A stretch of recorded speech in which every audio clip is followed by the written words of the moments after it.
One simple way to download a WebP image as a JPEG or PNG is to open the image in a new tab. Then, look at the image URL at the top of your browser. Find the part that says JPEG, select everything that comes after it, delete it, and press Enter or Return. When the image reloads, you should now be able to save it as a JPEG or PNG. If that method doesn't work, you can use a Chrome extension instead.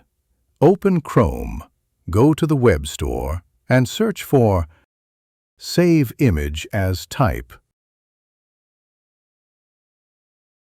Click on it and add it to Chrome. After that, whenever you see an image in WebP format, just right-click on it, hover over Save Image as Type, and choose JPEG or PNG. This makes it easy to avoid the WebP format. Other browsers also have similar extensions, which you can quickly find with a Google search. That's it. Thanks for watching.